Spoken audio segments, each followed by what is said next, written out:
Há uma tradução que diz que o fogo sempre se conservará aceso sobre o altar, não se apagará. Cada manhã o sacerdote acenderá lenha nele, e sobre ele porá em ordem o holocausto. E sobre ele queimará a gordura das ofertas pacíficas. O fogo arderá continuamente sobre o altar, não se apagará. É muito interessante esse texto de Levíticos, porque ele está recheado de símbolos importantes, figuras muito interessantes, e que tem muito a ver com a mensagem do Senhor para nós nos dias de hoje. Todos nós que conhecemos a palavra, as Escrituras Sagradas, sabemos reconhecer que Levíticos, este livro, ele foi escrito há muitos anos atrás, quando Israel ainda estava começando a ser uma nação. A princípio, eles eram apenas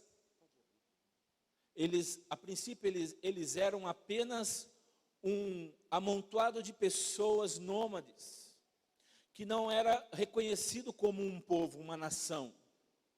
Eles eram escravos, tinham saído do Egito, viveram ali por muitos anos sem poder tomar decisões próprias, eles eram escravos.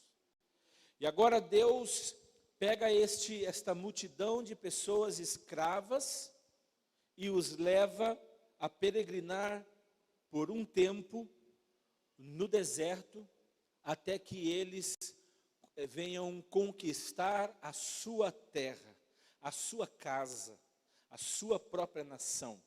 E é nesse inteirinho, é nesse processo que Deus trabalha nesse povo e faz deles uma nação poderosa, conhecida como a nação de Israel. O livro de Levíticos, ele fala sobre leis, sobre regulamentos, sobre ordens de Deus para o povo. Agora note uma coisa, nenhuma lei, ela é estabelecida por Deus para o nosso mal, para trazer prejuízo a nós. As leis, elas servem para nos proteger. As leis, elas servem para nos abençoar, para cuidar de nós. E quando Deus trabalha com o seu povo, entregando as suas leis, as regras, as normas de vida, de conduta, é para que esse povo de Israel, pudesse ser abençoado. O texto que acabamos de ler fala de fogo. E diz que esse fogo teria que sempre se conservar aceso. Agora, olhe que detalhe importante. Todo dia o altar, aquele holocausto construído de pedras, ou em alguns casos construído em madeira. A palavra de Deus, a ordem de Deus era que o fogo nesse altar precisava se conservar aceso, não podia apagar. Agora imagine comigo um altar aonde foi preparado lenha para que uma oferta ali fosse queimada, um sacrifício fosse feito a Deus. Todos nós sabemos que, dependendo do tipo de lenha, quando você ateia fogo nela, nas lenhas, rapidamente elas podem ser consumidas, dependendo da lenha. Às vezes há uma lenha que demora mais, se ela não é tão sequinha, vai demorar um pouco mais, mas toda a lenha vai pegar fogo, vai ser consumida pelo fogo em um determinado momento. Para que essa lenha não virasse cinza rapidamente e fizesse com que o fogo se apagasse, a pessoa responsável por esta função, naquele tabernáculo, naquela tenda conhecida como a casa de Deus, este que era o sacerdote, ele tinha que estar diariamente vigilante na lenha e no fogo, para que o fogo não se apagasse. Agora é verdade, nós sabemos isso também, que quanto mais tempo for sendo queimado uma lenha no fogo, vai juntando uma quantidade grande de cinzas. Agora, tente imaginar como esse sacerdote, ele manuseava com esse altar, com esta fornalha, queimando lenha, queimando uma oferta que estava sobre ela, tendo que limpar as cinzas, a lenha queimada, velha, e ao mesmo tempo de olho na chama, para que a chama não se apagasse, porque esta era a ordem de Deus.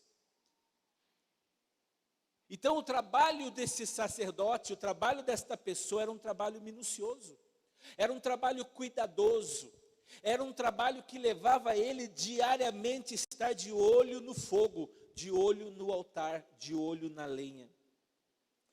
Ainda o texto diz, não se apagará, porque cada manhã o sacerdote acenderá lenha nele.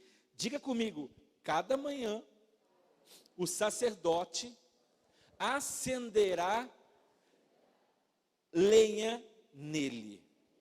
O que é acender lenha? Nada mais do que atear fogo, manter o fogo aceso toda a manhã. Era trabalhoso, para que o altar estivesse com o fogo aceso, e sobre ele porá em ordem, e sobre o altar vai colocar em ordem. Tem uma maneira correta de se colocar no altar a oferta. Tem uma maneira correta de você se apresentar a Deus. Não se faz de qualquer jeito. Nós não podemos de maneira alguma. É muito bom estar aqui, é muito bom vir à igreja, é muito bom nos reunirmos para cultuarmos a Deus, é o que estamos fazendo desde a hora que chegamos aqui, cultuando um Deus vivo, que os nossos olhos humanos não podem vê-lo, mas o nosso coração pode senti-lo, o nosso corpo pode ser tocado por ele, as nossas emoções são tocadas por esse Deus, nossos olhos espirituais se abrem, nós podemos ver aquilo que os olhos físicos não podem, porque isso é entrar no âmbito, no nível da fé. Mas nós não podemos fazer de qualquer forma, tem que haver ordem, para que se entregue algo a Deus. E sobre ele queimará a gordura das ofertas pacíficas, o fogo arderá continuamente. Agora, pense num fogo nessa hora, imagine na sua mente um fogo. Quantos imaginaram um fogo? Eu imagino que alguns imaginaram um fogo, outros imaginaram um fogão, alguns imaginaram uma labareda pequenininha do isqueiro, do fósforo, outros imaginaram uma floresta inteira sendo tomada pelo fogo, um fogaréu. Eu não sei qual foi o fogo que você imaginou, mas aqui estava dizendo o seguinte: esse fogo do altar do Senhor, ele vai arder continuamente no altar, ele vai arder. Você talvez poderia dizer, pastor, seria um sinônimo para a palavra arder, poderia queimar, mas eu quero dizer a você que esse arderá está muito mais do que simplesmente queimar. Esse fogo, ele tem algo especial nele, continuamente sobre o altar. E ele termina dizendo: não se apagará. Se você não sabe, eu queria dizer a você que o fogo, ele é um sinal. Na Bíblia, o fogo é um sinal. Muitas vezes, quando nós lemos na Bíblia falar sobre o fogo, e aqui nesse texto, nós vimos aqui, em vários momentos, se falar nesse fogo. O fogo que vai sempre se conservar aceso. Ele fala desse mesmo fogo, dizendo que ele vai arder continuamente. A respeito do mesmo fogo, ele diz que não vai se apagar continuamente. A respeito desse mesmo fogo, o responsável por vigiar esse fogo vai atear lenha nesse fogo, ou melhor, vai colocar a lenha sobre esse fogo para que esse fogo continue ardendo. Tem um significado. Não é um fogo que você usa lá no fogão da sua casa para esquentar o café, a água para cozinhar. Não é o fogo que você usa para fazer uma fogueira em dias frios para você se aquecer. Não, esse fogo é um outro fogo. É o fogo que a Bíblia está falando nele. É o fogo que Deus deu ordem para que a cada dia, a cada manhã, em cada momento, não se apague. Esse fogo, nós podemos dizer que ele é muito mais do que aquilo que nós conhecemos sobre a composição do fogo, que é combustível, que é calor e que é o oxigênio. Os três elementos, podemos dizer que é o resumo do fogo.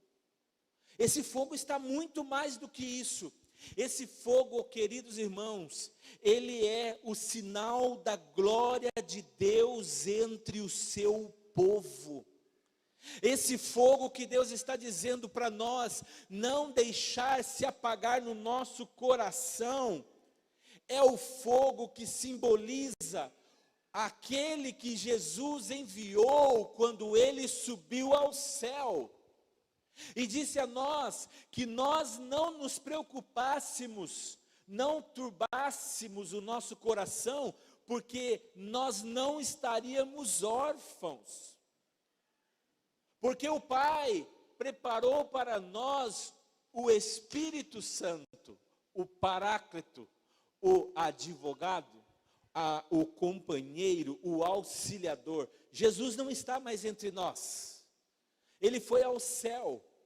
Nós cremos nessa palavra, porque a Bíblia diz, e nós cremos na Bíblia. Ela é a palavra de Deus. E a palavra de Deus disse que nós não ficaríamos sozinhos. Alguém enviado pelo Senhor estaria conosco.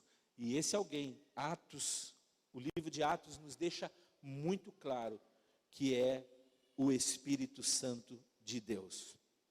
E esse fogo é representado, e esse Espírito Santo é representado por este fogo que a Bíblia nos fala. Esse fogo caracteriza a presença do poder do Espírito Santo de Deus. Esse fogo caracteriza a força do Espírito Santo de Deus no meio de nós, povo do Senhor. O Espírito Santo de Deus, querida igreja, o Espírito Santo de Deus é a força geradora, a força motriz da igreja, que mantém a igreja viva, que mantém a igreja de Jesus Cristo viva. E aqui eu não estou falando de uma denominação, eu estou falando da igreja de Cristo, aquela que foi remida pelo sangue dele naquela cruz, a igreja que foi comprada pelo preço do sangue, a igreja espalhada em todos os rincões da terra, aqueles que creem no poder de Jesus Cristo. O Espírito Santo é o que gera a igreja nesse movimento, nessa força. Se nós olharmos, estamos falando aqui do livro de Levíticos, há muitos anos antes de Jesus ter nascido. Quando Israel ainda nem era uma nação propriamente dita. Estava aprendendo a ser uma nação, recebendo leis, para serem pessoas civilizadas em todos os aspectos. Não somente civilizadas na questão social que eles tinham, que eles viviam, mas também espiritual. Muitos anos antes de Jesus, mas se nós formos mais próximo do período que Jesus viveu entre nós, aí nós nos deparamos com o livro de Atos, porque no livro de Atos dos Apóstolos, ali no primeiro capítulo, narra quando Jesus deixou este mundo, depois da sua ressurreição, que ele foi ao céu e ele prometeu aos discípulos e a toda a igreja que ele estaria indo ao céu preparar lugar. E quando ele fosse preparar lugar, ele voltaria para buscar todo aquele que crê nele como Senhor e Salvador da sua vida. E este, nós podemos dizer que é o segundo advento de Jesus, aonde nós esperamos pela vinda do Messias, o nosso Salvador, que virá com poder e glória e vai arrebatar esta noiva.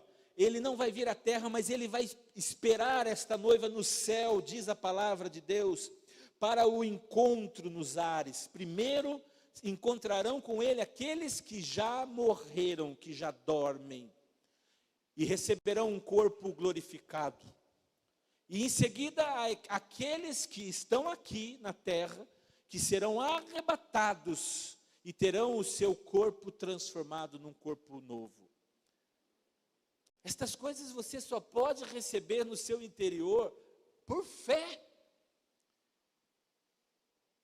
Porque nós somos muito humanos, muito carnais. Em tudo nós queremos ter certeza, igual Tomé, tocar para ver se é verdade. O reino de Deus não funciona assim. Se você não entrar dentro do reino de Deus pela fé, você não consegue entender estas coisas. Mas em Atos dos Apóstolos, quando a Bíblia diz que Jesus, conta a história que Jesus se foi, o mesmo livro de Atos fala sobre a igreja que se iniciou, a noiva de Jesus, considerada noiva de Jesus, a igreja, ela começou sob o fogo do Espírito Santo de Deus.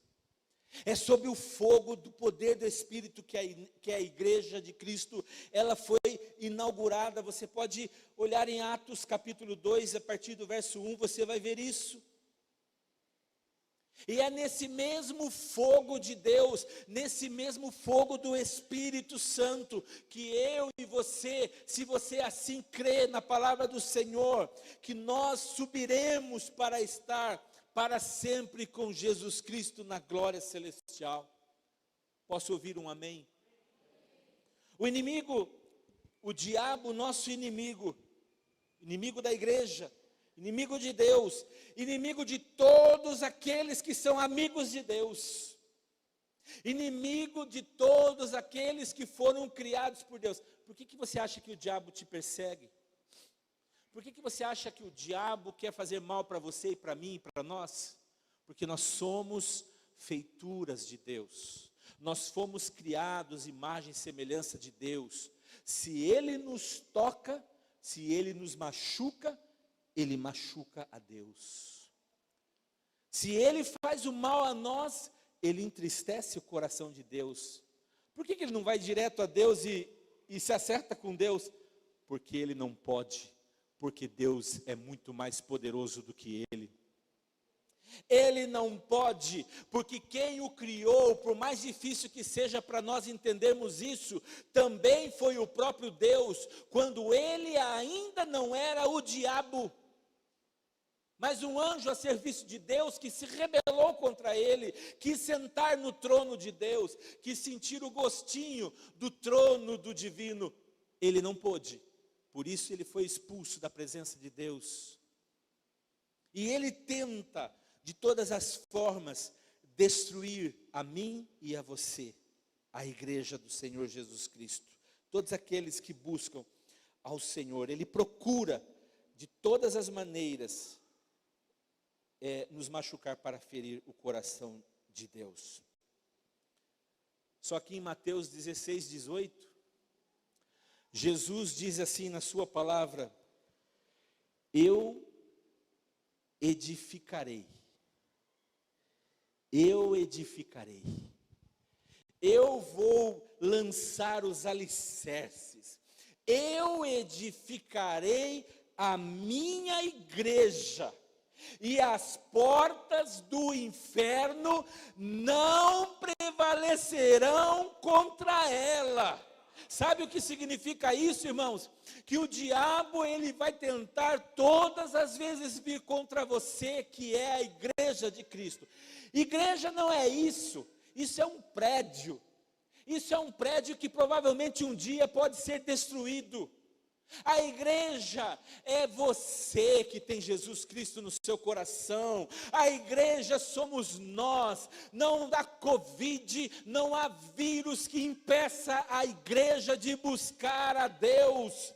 Agora mesmo você está aqui, outros estão na sua casa, outros estão talvez no hospital, em outro qualquer lugar, mas se crê, se entregou sua vida a Jesus Cristo, é considerado noiva de Jesus Cristo, é considerada a igreja de Jesus, e por causa deste Senhor, ela é tão poderosa, esta igreja, que o diabo não poderá contra ela. Está escrito aqui. É assim que cremos.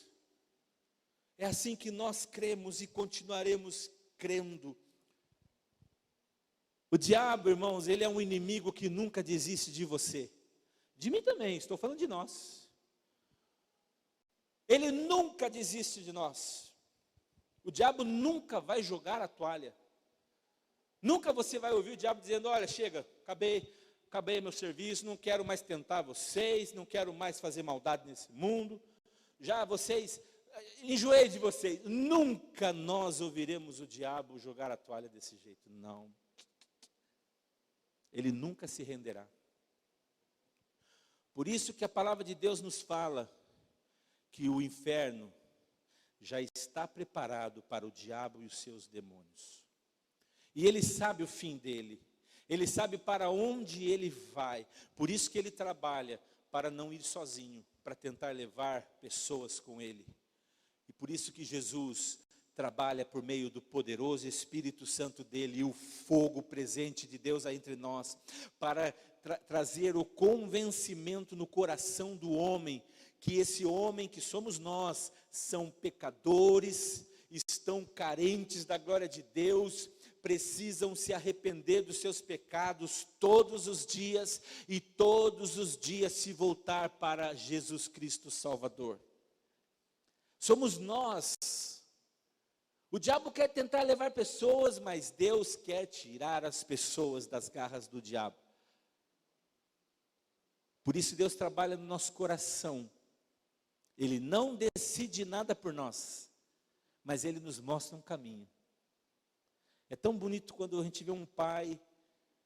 Veja só, os nossos filhos, quando eles são, por exemplo, a Sofia e a Débora, quando eram pequenas, nós sabíamos o que era bom e ruim para elas. Então eu e a pastora, nós dávamos ordens a elas: não façam isso. E elas nos obedeciam e não faziam. Ou se tentassem fazer, eram disciplinadas. Ou alguma coisa acontecia com elas, e elas aprendiam pela experiência. Mas a questão é que elas cresceram. E agora, esses filhos que um dia nós tínhamos igual o Marco estava agora há pouco aí com a Helena, né? no colinho, tão bonitinho, mas ela vai crescer e vai ficar uma adulta. E elas, assim como as minhas filhas, já como adulta, elas vão tomar decisões próprias. Nós vamos continuar mostrando o caminho. Olha, não, filha, não é bom isso. Essa decisão não é boa. Mas se elas não derem ouvidos ao nosso conselho, duvidarem do nosso conselho e tomarem decisões ruins, poderão levá-las a uma situação difícil, porque elas agora são adultas. Agora, pense comigo. Deus criou a mim e a você. Ele é o nosso Pai e nós somos seus filhos. Ele quer o nosso bem. Ele nos ama. E Ele nos ensina caminhos. Assim como eu não posso chegar para a Sofia, amarrá-la, pegar ela à força e dizer: você vai ter que me ouvir, porque eu sou seu pai, eu estou mandando. Não resolve. Eu sei que não resolve, porque não é assim. E Deus também não faz assim conosco. Deus, Ele é todo poderoso. Deus, se Ele fizer assim, ó, tim, em você, Ele destrói você. Se Ele fizer, pronto, você desaparece. Ele poderia fazer isso tudo, mas Ele não faz, porque Ele é um Pai amoroso. Um pai amoroso ama mesmo quando o seu filho não corresponde à sua direção. Da mesma forma, Deus não vai forçar você a tomar decisões. Por isso que seguir a Jesus não é uma coisa que Deus obriga ninguém. Você segue a Jesus porque você entendeu que você é pecador e que você tomou uma decisão na sua vida de viver a sua vida a serviço do Senhor, até que Ele volte um dia para levar você com Ele. E você vai viver a sua vida na dependência total de Deus. Então, Deus não força ninguém a querer se tornar um seguidor de Jesus. Mas Ele trabalha nas circunstâncias, porque Ele sabe o que é bom para um filho. Nós, muitas vezes, como pais, olhamos para os nossos filhos e falamos: ah, é? Não quer? Ah, então tudo bem. Então, segue o seu caminho. Essa é a sua decisão. Se não der certo, depois você não reclame, não olha para mim e diga que eu não te avisei. Olha só como nós somos péssimos pais. Nós somos maus, porque a nossa natureza é pecaminosa. Nós temos essa tendência de agir assim com os filhos e muito mais com os estranhos que não fazem parte da nossa família. Mas Deus não faz assim. Deus, se você olha para Ele e diz: olha, Deus, eu não quero nada contigo. Eu não creio em você. Não sei nem se você é verdadeiro.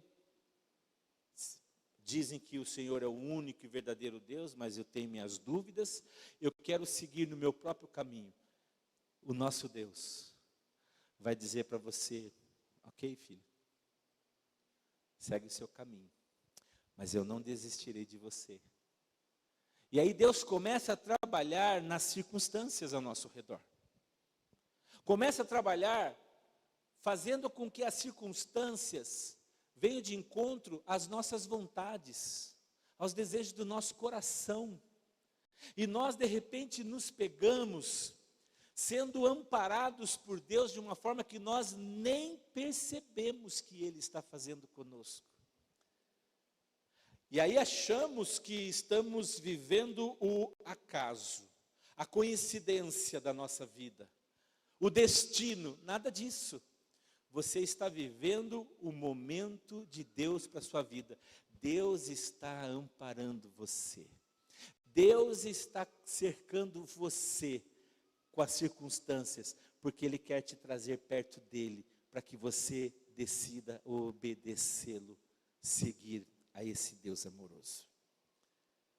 É isso que Deus faz conosco.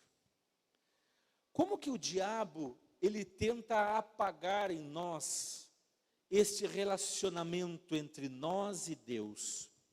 Como ele tenta apagar esta chama que arde no nosso interior quando nós conhecemos a Jesus Cristo? Satanás usa de muitas estratégias.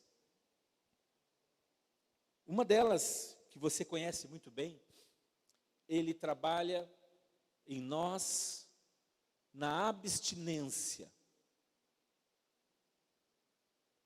Satanás trabalha na abstinência da leitura da palavra que gera fé no nosso coração. Deus nos fala na sua palavra o seguinte, que a fé, ela vem no nosso coração pelo ouvir, e ouvir a palavra dele. Você quer ter fé? Quer ser uma pessoa de fé? Tem que ler a Bíblia. Tem que buscar a Bíblia. Buscar o Deus da Bíblia. Ah, mas a Bíblia foi escrita por homens como eu. Ser humano como eu, é verdade. Homens que Deus inspirou. A palavra inspirou, do grego, significa o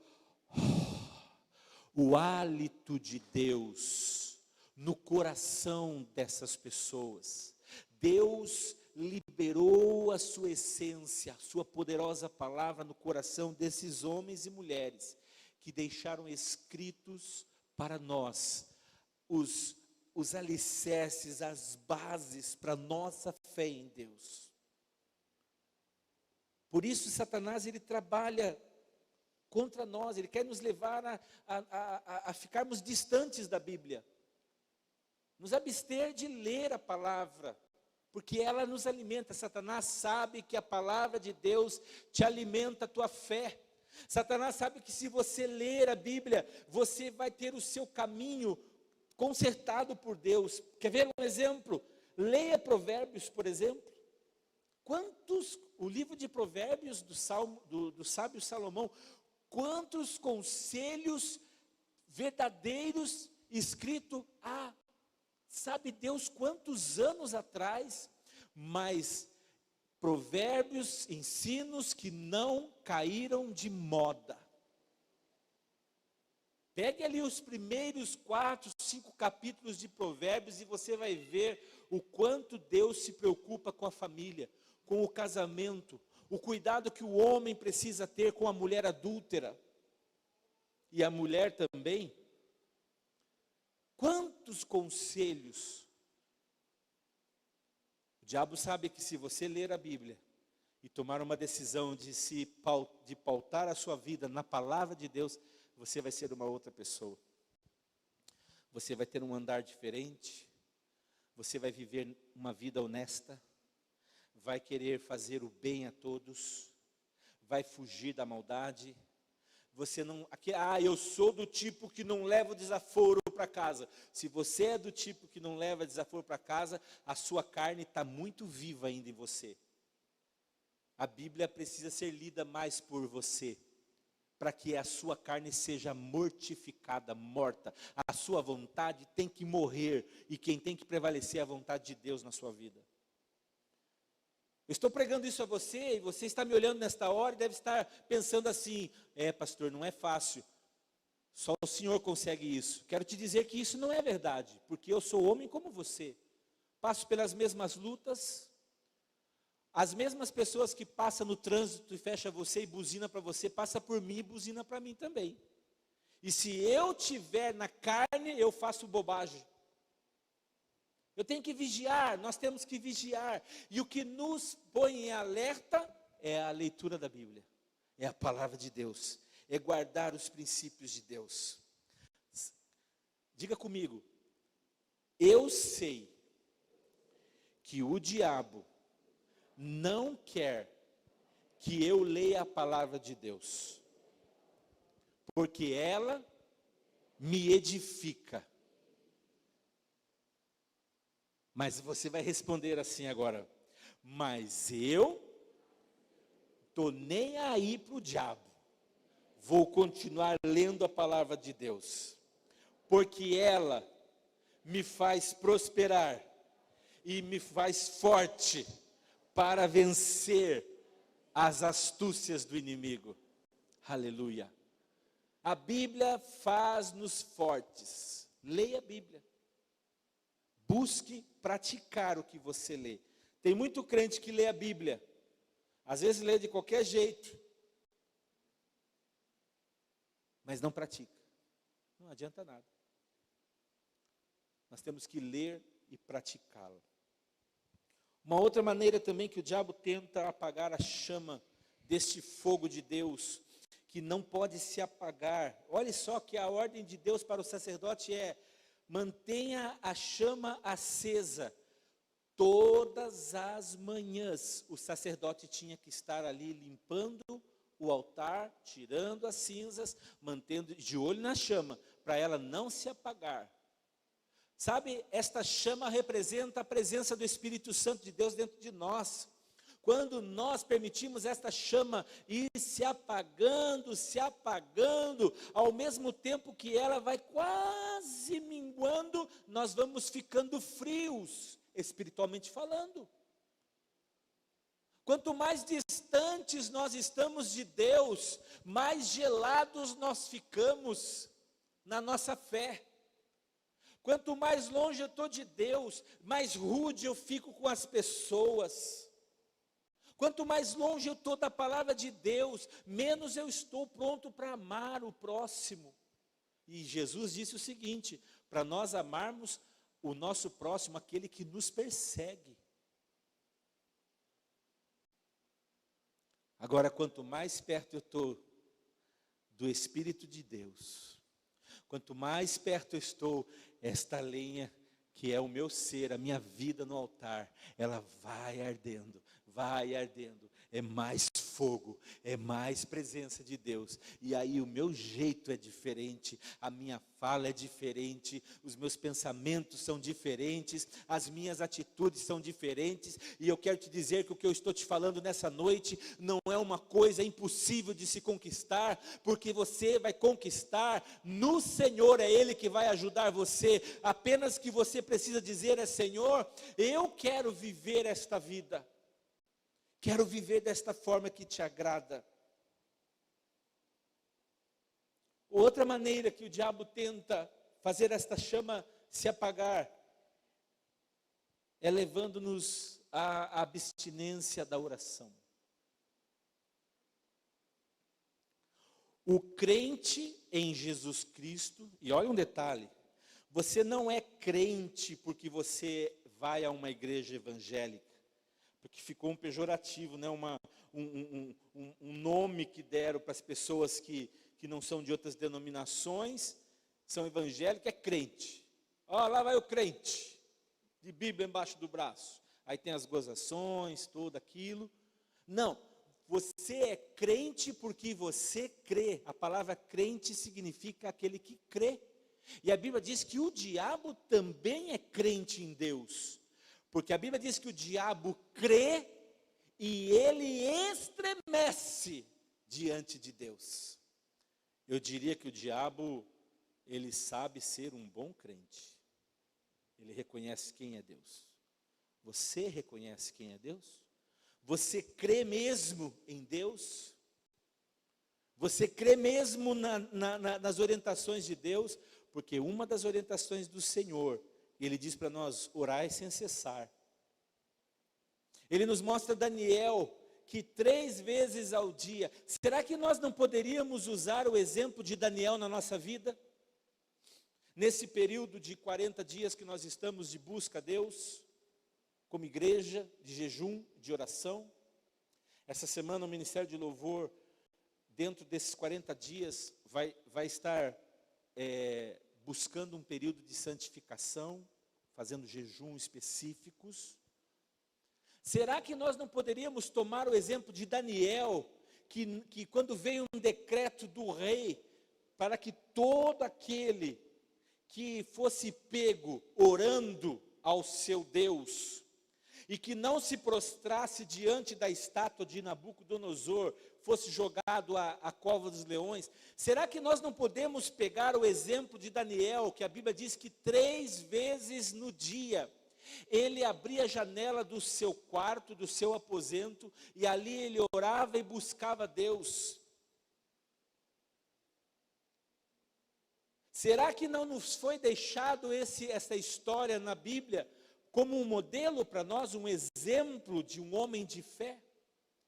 Porque nossa vida é muito corrida. Nós trabalhamos, damos duro, temos que cuidar da família, do nosso ganha-pão, da nossa saúde, do nosso trabalho, dos nossos negócios, dos bens, administrar o que Deus colocou na nossa mão, mas nós não podemos esquecer da nossa vida espiritual. O que nos mantém com o fogo aceso é a oração. Daniel, por 3 vezes, quando ele soube do edito que estava assinado, ele entrou no seu quarto e orava. E sabe qual foi o resultado depois que ele orou? Ele foi lançado na cova dos leões. Talvez você que não conhece a história pensou, ele orou, ele foi liberto do edito do governo. Não. Ele não foi liberto do edito, ele foi lançado na cova dos leões. Mas a grande questão é que quando ele estava lá dentro da cova dos leões, Deus envia ali o seu representante e fecha a boca daqueles leões que passaram a noite toda famintos, mas não puderam comer Daniel. No dia seguinte o rei ficou sabendo, olha, Daniel está vivo, mas como está vivo? Ninguém escapa da cova dos leões, mas ele escapou.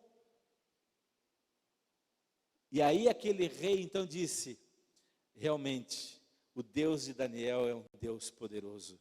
E a partir de agora, todos vão se prostrar e vão buscar a esse Deus.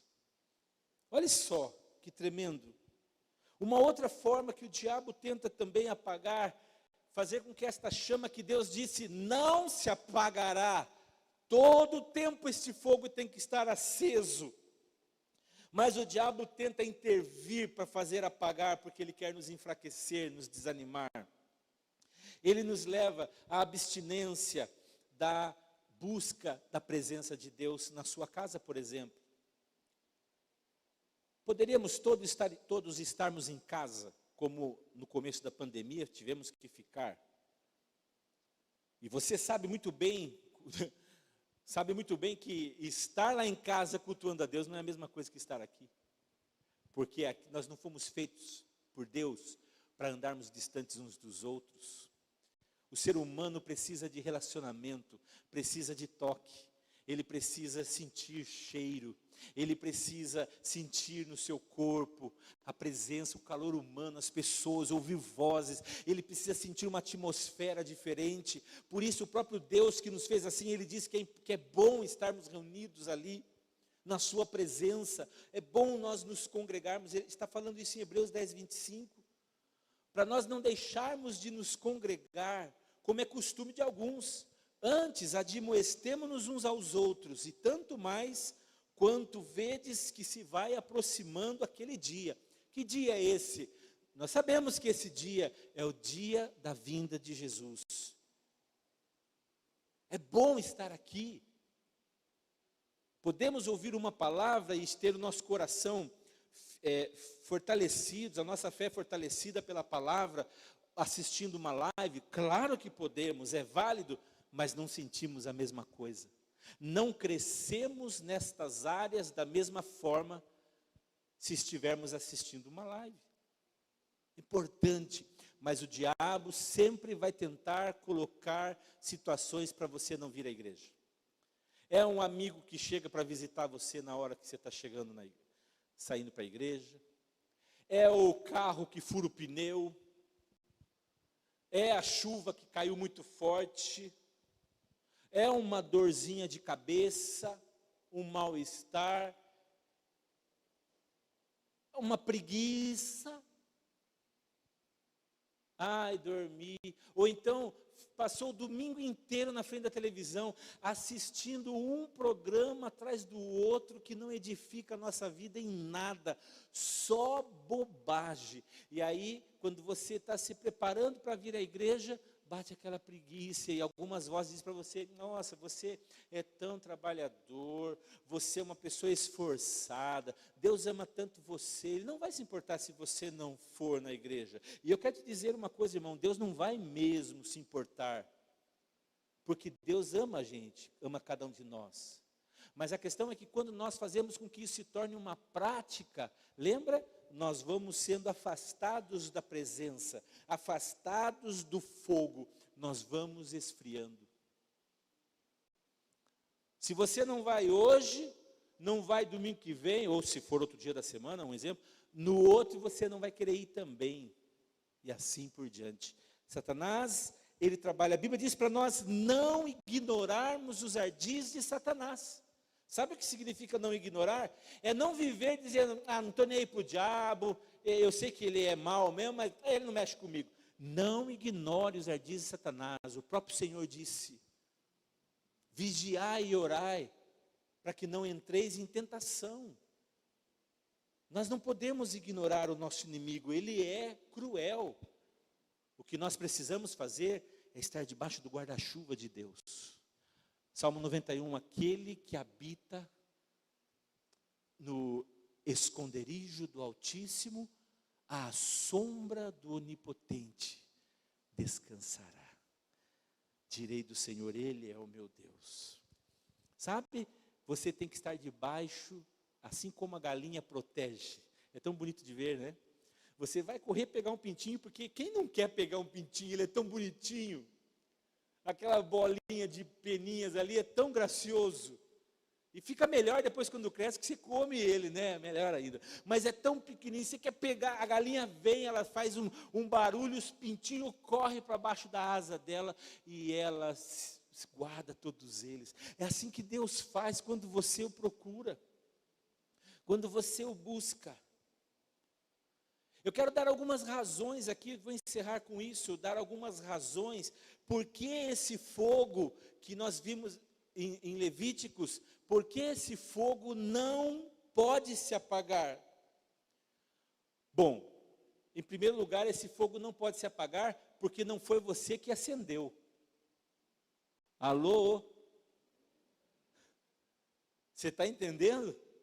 A Bíblia diz que quem acendeu esse fogo foi o Senhor. Não foi eu e você. Lá em Levíticos 9, 23 e 24, o texto antes da história que eu comecei a ler, né, melhor dizendo, um pouco depois ele fala sobre isso, que Moisés e Arão entraram na tenda da congregação. Depois saíram e abençoaram ao povo, e a glória do Senhor apareceu a todo o povo, porque o fogo saiu de diante do Senhor, e consumiu o holocausto e a gordura sobre o altar, o que vendo todo o povo, jubilou e caíram sobre as suas faces.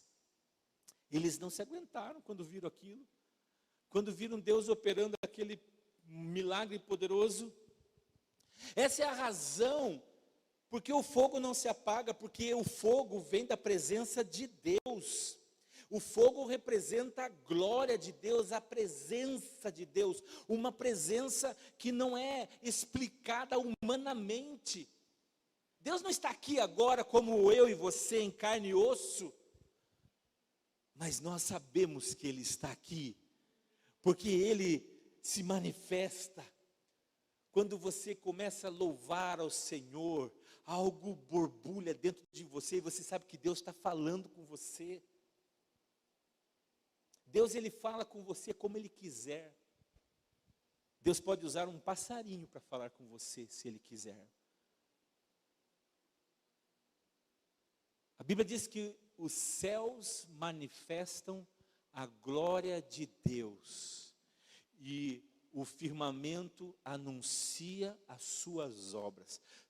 Você já parou para contemplar um final de tarde?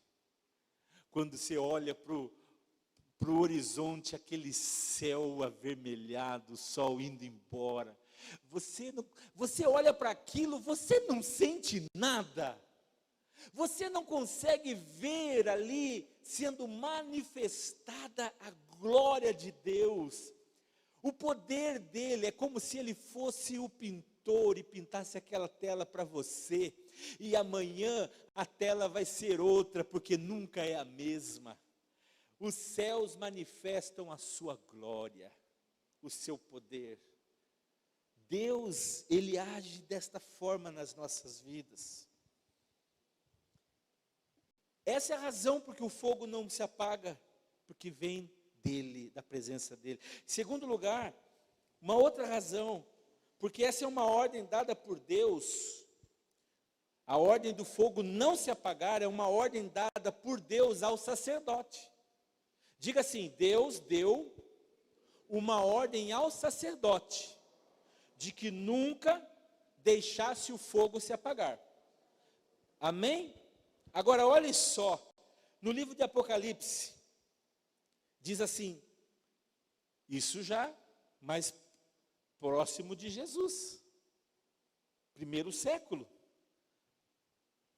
na ilha de Patmos, quando João recebe a revelação de Deus e ele escreve, Deus dizendo para ele, e nos fez reis e, Deus nos fez reis e sacerdotes, para ele, para Deus, nosso Pai. A ele glória e poder para todos sempre. Amém. Portanto, irmãos, essa ordem foi dada a quem? Diga comigo, foi dada a mim. Porque nós somos reis e sacerdotes. Jesus é o Filho de Deus, o Rei dos Reis.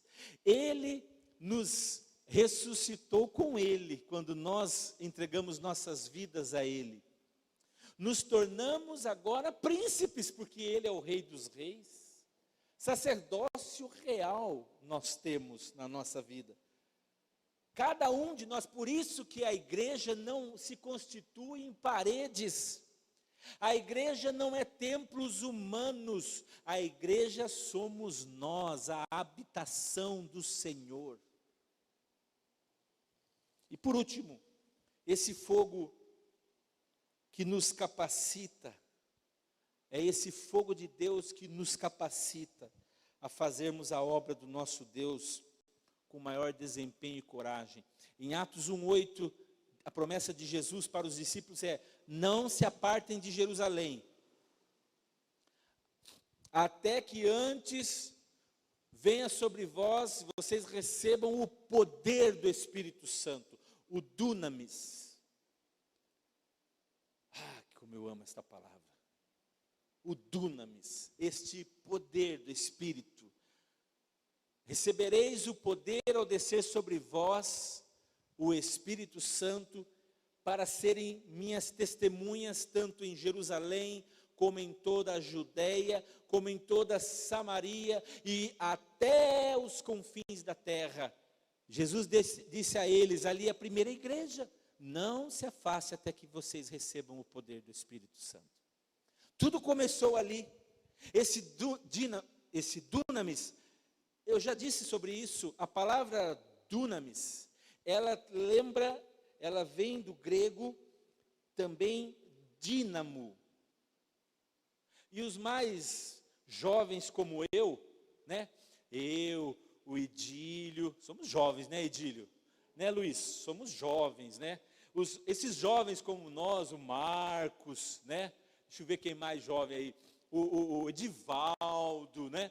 Esses jovens vão se lembrar que o Fusquinha, ele tinha um dínamo. Lembra do dínamo? Por favor, vocês não me abandonem agora, né? O dínamo do Fusca é substituído depois pelo alternador de alguns carros. O Renato sabe muito bem do que é isso, do que eu estou falando. Trabalha com isso todo dia. Mas o Fusca tem o dínamo. O dínamo, ele tem dentro dele diodos ali, que são responsáveis para gerar, para manter ali uma energia dentro dele, e manda esta energia de volta a bateria, para que a bateria esteja sempre recarregada, mandando energia, mandando poder para que o motor não pare de funcionar. Sabe, o dunamis, o Espírito Santo, claro que eu não estou comparando o Espírito Santo com um dínamo humano.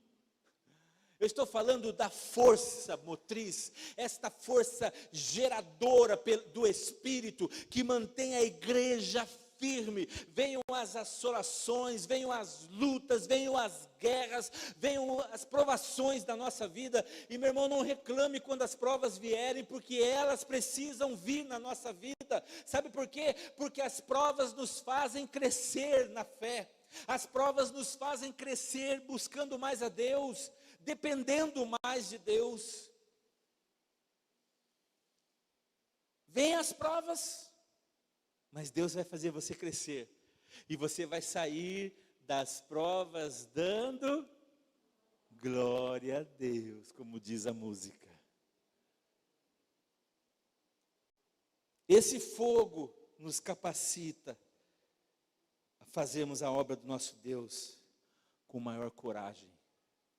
Foi esse fogo que fez a igreja de Atos dos Apóstolos, depois que o Espírito Santo veio sobre eles, naquela sala onde eles estavam reunidos, um pouco mais de 120 pessoas, foram cheios do Espírito. Está lá, Atos 1:8 em diante, você vai ver isso. E a partir daquele momento, a ordem era: vocês vão receber o poder do Espírito em Jerusalém, mas vocês serão minhas testemunhas, não só em Jerusalém, mas em toda a Judéia. Vão por toda a Samaria e vão aos confins da terra. Toda a Judéia, Samaria, os confins da terra. Amados, se esta igreja não tivesse obedecido a Jesus, hoje você não estaria sentado aqui onde você está, ouvindo a palavra de Deus. Porque homens e mulheres corajosos, firmes no Senhor, na sua palavra, obedeceram. Estava tão bom estar em Jerusalém, e aí Jesus começou a observar que o tempo estava passando, e eles não se moviam. A ordem era: vocês vão receber o poder do Espírito e vão ser minhas testemunhas, entre Jerusalém, mas em outros lugares também. E aí então, o que acontece? Não vão se mexer? Então eu vou trabalhar nas circunstâncias para ver se vocês se mexem, porque é assim que Deus faz. Deus não entra dentro de você e te guia como um robô, e dizendo: você vai fazer assim porque eu estou mandando. Não, Deus criou você uma pessoa que toma decisões, que escolhe tomar decisões, que sabe, que escolhe o que é bom, o que é mal, e às vezes a gente erra e escolhe o que é mal. Deus respeita as nossas decisões, mas Ele trabalha nas circunstâncias para nos colocar de volta na linha, aonde nós não podemos sair. O que acontece? Atos capítulo 7, 8, por aí, começa uma perseguição à igreja. Estevão, um diácono da igreja, porque era seguidor de Jesus, ele é apedrejado em praça pública. E a partir dali, o decreto é que todo aquele que buscasse a Jesus Cristo, que cultuasse a esse Cristo que morreu, porque era assim que eles falavam, vão ser também apedrejados. Eram arrancados, diz a Bíblia, a história, que eles eram arrancados pelos cabelos de dentro das suas casas, porque não negaram a Jesus Cristo. Não negavam a Jesus. Eu sou seguidor de Jesus, eu sigo a Jesus, eu recebi Ele como meu Senhor, eu sou o seu servo. E eles eram arrancados pelos cabelos. Esta perseguição veio. Alguns começaram a fugir dali e começaram a ir para outros lugares, mas não perderam sua fé. E a palavra do Senhor foi sendo semeada, atravessou os continentes, atravessou os mares, chegou entre nós. E hoje você está ouvindo esta palavra por causa desta igreja que não negou a sua fé. Não permitiu que em um momento o altar tivesse o fogo apagado. Querido, mantenha esse fogo aceso. Tenha o seu tempo com Deus, sua oração, sua vida de busca na palavra, e o Senhor vai te abençoar poderosamente. É dele que vem a nossa força.